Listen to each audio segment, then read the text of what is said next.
Hi students, అందరు ఎలా ఉన్నారు? I'm Vishnuvardhan, a PhD scholar, your NEET mentor and also biology faculty. Students, last 1 to 2 days నుంచి కనుక మీరు అబ్జర్వ్ చేస్తే నీట్ 2026 ఎగ్జామ్ పేపర్ అనేది లీక్ అయ్యింది అని సోషల్ మీడియాలో చాలా రిపోర్ట్స్ అయితే వస్తున్నాయి. అండ్ కొన్ని న్యూస్ పేపర్ వాళ్ళు కొన్ని ఆర్టికల్స్ కూడా రాశారు. సో ఆర్టికల్స్ ఏంటో కూడా నేను మీతో డిస్కస్ చేస్తాను. అలాగే ఈరోజు మనకి నీట్ ఎగ్జామ్ కండక్ట్ చేసేది ఎవరు? నేషనల్ టెస్టింగ్ ఏజెన్సీ వాళ్ళు కండక్ట్ చేస్తారు. అయితే ఎన్టీఏ వాళ్ళు ఒక ప్రెస్ రిలీజ్ అనేది రిలీజ్ చేశారు అఫీషియల్గా. వాళ్ళు ఈ ప్రెస్ రిలీజ్లో ఏం మెన్షన్ చేశారో కూడా నేను ఈ వీడియోలో చెప్తాను. అసలు నీట్ 2026 పేపర్ లీక్ అయిందా? సో ఒకవేళ లీక్ అయితే ఎక్కడ లీక్ అయిందని అంటున్నారు? సో రీనీట్ పెట్టే ఛాన్సెస్ ఉందా అనేది మొత్తం ఈరోజు ఈ వీడియోలో డిస్కస్ చేసుకుందాం. సో ఈ వీడియోని చివరి వరకు చూడండి. సో ఈ నీట్ 2026 పేపర్ లీక్కి సంబంధించి సో మనకి మెయిన్గా 2 న్యూస్ పేపర్ వాళ్ళు మెయిన్గా ఒక ఆర్టికల్స్ రాశారు. సో ఒకటి ఆజ్ తక్ న్యూస్ పేపర్ వాళ్ళు ఈరోజు మార్నింగ్ 10:20 ఆ టైంలో ఒక ఆర్టికల్ పబ్లిష్ చేశారు. అలాగే ఎన్డీటీవీ వాళ్ళు కూడా ఒక ఆర్టికల్ పబ్లిష్ చేశారు. సో వాళ్ళు హిందీలో పబ్లిష్ చేశారు, నేను ఇంగ్లీష్లోకి ట్రాన్స్లేట్ చేశాను. అసలు వాళ్ళు ఈ ఆర్టికల్స్లో ఏమి ఇచ్చారో ఫస్ట్ మీకు డిస్కస్ చేస్తాను, వినండి. సో నేను ఇప్పుడు చెప్పేదంతా వాళ్ళు ఈ ఆర్టికల్స్లో ఏమైతే ఇచ్చారో అది నేను మీకు చెప్తున్నాను అంతే. సో ఫస్ట్ ఏంటి అంటే రాజస్థాన్ స్టేట్లోని ఒక ప్లేస్లో ఏంటి అంటే సో మనకి నీట్ ఎగ్జామ్ ఎప్పుడు జరిగింది? May 3rd జరిగింది. ఈ May 3rd కన్నా ముందు ఎన్ని రోజుల ముందు అనేది వాళ్ళు ఎగ్జాక్ట్గా మెన్షన్ చేయలేదు. ఈ May 3rd కన్నా ముందు ఎగ్జామ్ జరగక ముందే ఒక గెస్ పేపర్ అనేది వైరల్ అయ్యింది.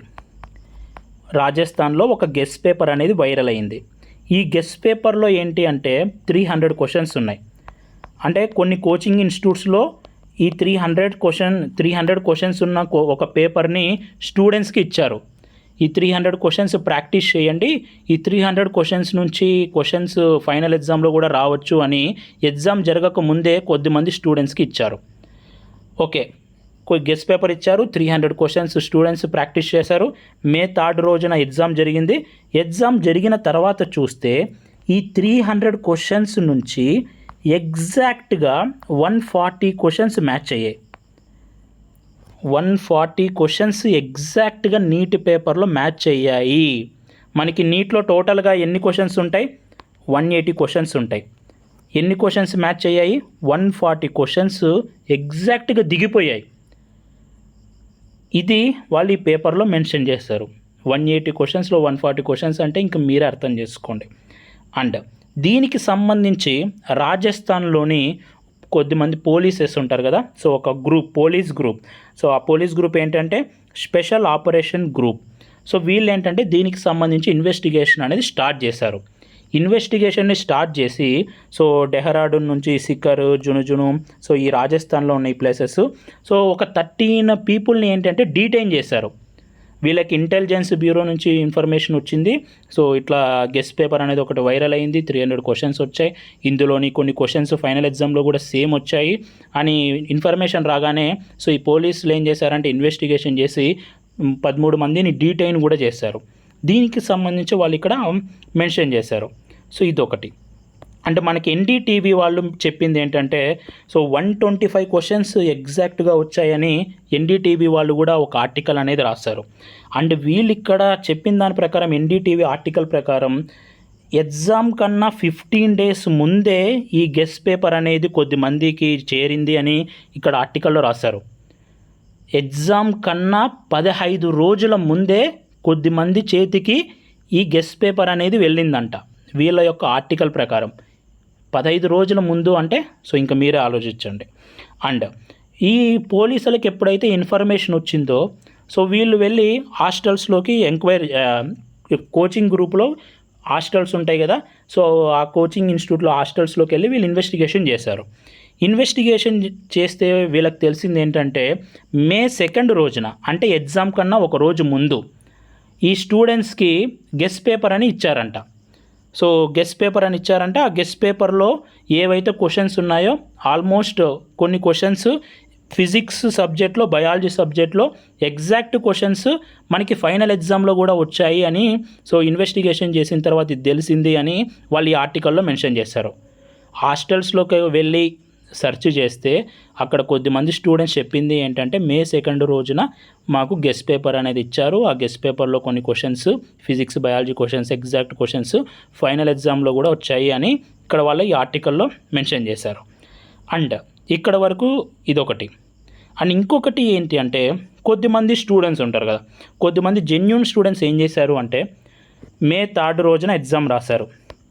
ఎగ్జామ్ రాసిన తర్వాత సో వీళ్ళకు కూడా గెస్ట్ పేపర్ అనేది ముందుగానే దొరికింది. సో ఎగ్జామ్ కన్నా ముందే గెస్ట్ పేపర్ అనేది దొరికింది. వీళ్ళు పోలీస్ స్టేషన్కి వెళ్ళి కంప్లైంట్ చేశారు. రాజస్థాన్లోని ఒక పోలీస్ స్టేషన్కి వెళ్ళి కంప్లైంట్ చేశారు. ఎగ్జామ్ కన్నా ముందు మాకు ఒక గెస్ట్ పేపర్ దొరికింది. సో ఆ గెస్ట్ పేపర్లో ఏ క్వశ్చన్స్ అయితే ఉన్నాయో ఎగ్జాక్ట్ క్వశ్చన్స్ మాకు నీట్ ఫైనల్ పేపర్లో కూడా వచ్చాయి. సో దీనికి సంబంధించి మేము కంప్లైంట్ ఇస్తున్నాము అని కొద్దిమంది జెన్యూన్ స్టూడెంట్స్ పోలీస్ స్టేషన్కి వెళ్ళి కంప్లైంట్ కూడా ఇచ్చారు అని ఈ ఆర్టికల్లో వాళ్ళు రాశారు. సో కొద్దిమంది జెన్యూన్ స్టూడెంట్స్ ఏంటంటే వాళ్ళు కంప్లైంట్ ఇచ్చేశారు, మాకు ముందే గెస్ట్ పేపర్ దొరికింది, మేము ఎగ్జామ్ రాసిన తర్వాత కూడా సేమ్ అవే క్వశ్చన్స్ ఉన్నాయి, సో దీని మీద మేము కంప్లైంట్ చేస్తున్నామని పోలీస్ స్టేషన్లో కంప్లైంట్ కూడా చేశారు. ఇది టోటల్గా మనకి ఆర్టికల్స్ సోషల్ మీడియాలో చూస్తే ఈ ఇన్ఫర్మేషన్ ఉంది. మీ అందరికీ తెలుసు నీట్ 2024 ఎగ్జామ్లో మనకి నీట్ 2024లో పేపర్ లీక్కి సంబంధించి ఎంత పెద్ద ఇష్యూ అయిందో. సో కౌన్సిలింగ్ డిలే అయిపోయింది. సో అదంతా మీ అందరికీ తెలుసు ఎంత డిలే అయిందో.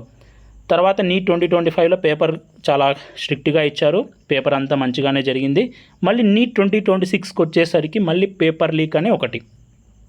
ఆల్రెడీ రాజస్థాన్లోని పోలీసులు వాళ్ళు ఇన్వెస్టిగేషన్ కూడా స్టార్ట్ చేసి 13 మెంబర్స్ని కూడా అరెస్ట్ చేశారు. ఇది ఇన్ఫర్మేషన్. సో మనకు పేపర్లో వచ్చిన ఆర్టికల్స్ ప్రకారం ఇన్ఫర్మేషన్. సో ఇప్పుడు ఎన్టీఏ వాళ్ళు దీనికి సంబంధించి ఏమి వాళ్ళు ఇచ్చారో చూద్దాం. సో ఎన్టీఏ వాళ్ళు టోటల్ ఈ ప్రెస్ రిలీజ్లో మెయిన్గా వాళ్ళు ఏమి ఇచ్చారంటే సో రాజస్థాన్లోని special operations group polices officers so NEET 2026 ఎగ్జామ్లో ఇర్రెగ్యులారిటీస్ సంబంధించి ఇన్వెస్టిగేషన్ చేస్తున్నారని మాకు తెలుసు అని ఎన్టీఏ వాళ్ళు ఇక్కడ రాశారు. సో కానీ మేమైతే ఏంటంటే ఎగ్జామ్ అనేది ఫుల్ సెక్యూరిటీ ప్రోటోకాల్తో సో జామర్స్ పెట్టి జీపీఎస్ ట్రాక్డ్ వెహికల్స్ పెట్టి సో ఎగ్జామ్ పేపర్ని బాగా మంచిగా ట్రాన్స్పోర్ట్ చేసాం ఫుల్ సెక్యూరిటీతో.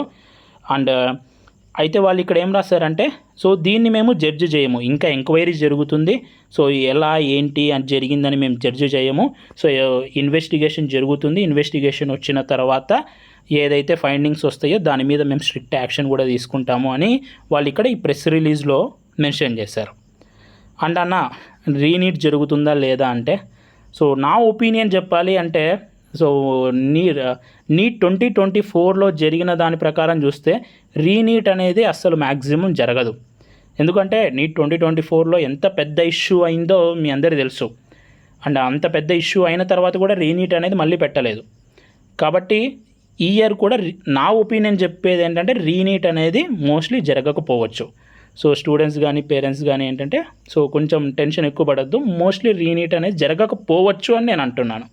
అండ్ ఇక్కడ మనం జరిగిన దాని ఇష్యూని బట్టి చూస్తే సో ఇది రాజస్థాన్లోని ఒక కోచింగ్ ఇన్స్టిట్యూట్లో అలాగే రాజస్థాన్లోని కొన్ని ప్లేసెస్లో ఈ గెస్ట్ పేపర్ అనేది సర్క్యులేట్ అయ్యింది అని ఇప్పటి వరకు ఉన్న ఇన్ఫర్మేషన్. కానీ ఎన్డీటీవీ వాళ్ళు మెన్షన్ చేసింది ఏంటంటే 15 days ముందే గెస్ట్ పేపర్ అనేది కొద్ది మందికి చేరింది అని వాళ్ళు మెన్షన్ చేస్తారు.